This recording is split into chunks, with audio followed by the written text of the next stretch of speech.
Salut à tous, j'espère que vous allez bien. Vidéo très courte aujourd'hui. Normalement on aurait dû sortir la vidéo sur le semis des autofloraisons et finalement elle sera retardée. Elle doit normalement sortir dimanche prochain, donc à vos agendas. On a connu un épisode de gel depuis plus d'une semaine avec des températures qui sont descendues jusqu'à -4 le matin. Devant ce temps hivernal, on a préféré retarder les semis pour assurer en fait la production et puis un bon départ et ne pas avoir à planter avec ce froid. J'avais aussi 2-3 infos à vous faire passer. Vidéo très courte aujourd'hui, mais bon visionnage quand même.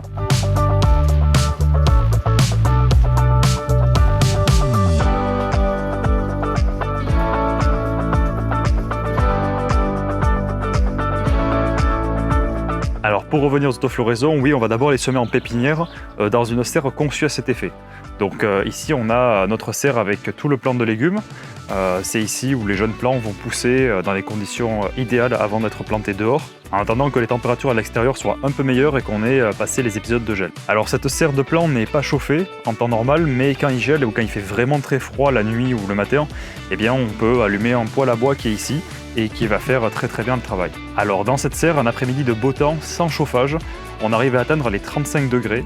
Donc c'est vraiment énorme, on arrive vraiment à concentrer la chaleur et ce qui va permettre aux jeunes plantes de pousser vraiment bien comme il faut et d'avoir des conditions de départ optimales.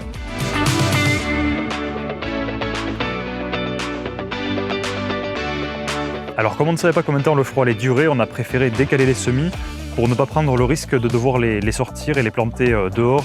Parce qu'il faut savoir que les autofloraisons qu'on va faire germent en 3 à 4 jours. Donc elles sont bonnes à planter au bout d'une semaine maximum. Il ne faut pas les laisser plus longtemps en pépinière parce qu'à partir du moment où la racine va atteindre le fond du pot, tout dépend évidemment de la taille du godet, de la taille du pot, mais à partir du moment où la racine principale va venir toucher le fond, eh bien ça va créer un stress chez la plante. Et normalement la pousse à passer en floraison. Sur des jeunes plants comme ça, ça peut les faire vraiment stresser et ça peut être fatal à la fin sur la quantité et la qualité qu'on va récolter. Alors bien sûr on n'est que début mars, donc pour de l'extérieur c'est vraiment très tôt.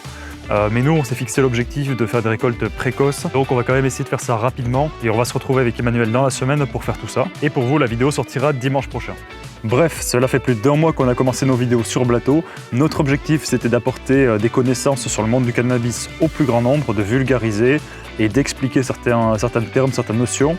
On essaye aussi de démystifier et de dédiaboliser le mot cannabis auquel les gens attribuent trop facilement des substances illicites. Et nous, on veut lui rendre sa véritable identité, celle d'une plante. Une plante avec des propriétés uniques, très intéressantes et des applications extrêmement vastes. Et au bout d'1 mois et beaucoup de travail, on est très content du résultat. Un grand merci à tous ceux qui nous suivent sur Instagram et sur YouTube. Je vous invite à partager nos vidéos si vous pensez qu'elles peuvent intéresser des gens autour de vous. Mais aussi, si vous êtes déjà abonné sur Instagram et sur YouTube, je vous invite à rejoindre notre lettre privée. Le lien est dans la description. Et c'est gratuit. Alors pourquoi est-ce qu'on a créé cette lettre privée? Tout d'abord, c'est pour lutter contre la censure. Vous n'êtes pas sans savoir que le CBD et surtout le cannabis sont des sujets qui sont encore sensibles dans beaucoup de pays, et puis c'est un sujet qui est tabou sur les réseaux sociaux. Bien que nous ne ferons jamais l'apologie de la consommation de drogue et du THC, que nous essayons de démontrer honnêtement avec recherche et études à l'appui les bienfaits thérapeutiques de cette plante, et bien malgré tout ça, les réseaux sociaux ne nous font pas de cadeaux. On a publié pendant plus d'1 mois sur TikTok, juste avant de nous faire bannir définitivement. Là, depuis quelques jours, Instagram nous empêche de publier. On arrive à publier grâce à une petite astuce en passant par Facebook, mais on n'a pas la visibilité qu'on devrait avoir. Et puis YouTube peut nous shadowban quand il veut. Donc la seule façon de continuer à nous suivre et de nous soutenir, c'est de rejoindre cette lettre. Elle est incensurable et elle nous permettra de vous contacter pour les annonces importantes de Blato. On en profitera pour vous partager nos retours d'expérience sur la culture, vous offrir des astuces si vous voulez vous aussi vous lancer dans la culture de CBD, et aussi plein de contenus exclusifs et de cadeaux pour les plus fidèles d'entre vous. Enfin, on vous donnera accès à notre tout nouveau groupe Telegram. Comme ça, vous allez pouvoir échanger avec les autres membres de la communauté, nous donner vos avis et vos impressions, et puis comme ça, on pourra partager et discuter ensemble sur la plateforme. Et aussi, si on doit sortir des produits issus de tests, de cultures sur des génétiques particulières, on ne les partagera que sur Telegram. Donc pour nous rejoindre, rien de plus simple, vous cliquez sur le premier lien qui est dans la description, ça va vous amener sur une page de notre site internet, vous allez devoir rentrer votre adresse mail, et à partir de là, on vous enverra un email de bienvenue et le lien Telegram. Évidemment pas de spam, que du contenu de valeur, qui sortira de façon hebdomadaire suite à nos vidéos, et pour des occasions spéciales.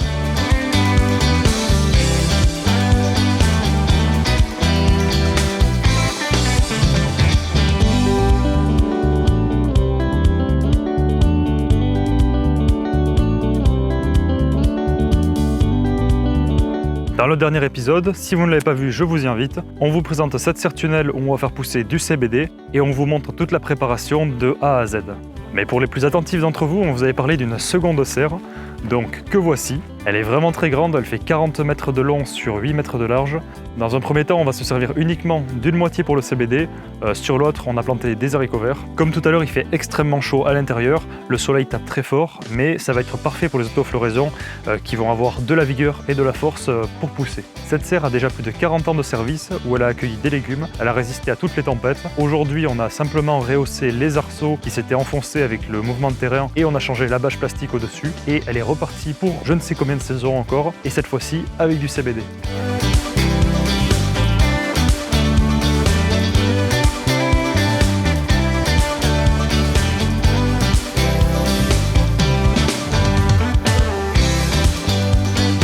Et pour finir, cet après-midi, je vais préparer quelques planches de culture en extérieur. Ce sont des vieux châssis qui servaient autrefois à accueillir du plant de légumes. Et aujourd'hui, je vais passer un petit peu le motoculteur dessus, poser une bâche avant que la terre ne se mouille s'il pleut. Et comme ça, dès qu'on voudra, on pourra planter en extérieur du CBD, certainement autofloraison aussi.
Merci d'avoir regardé cette vidéo, merci encore à tous ceux qui nous suivent sur Instagram et sur YouTube.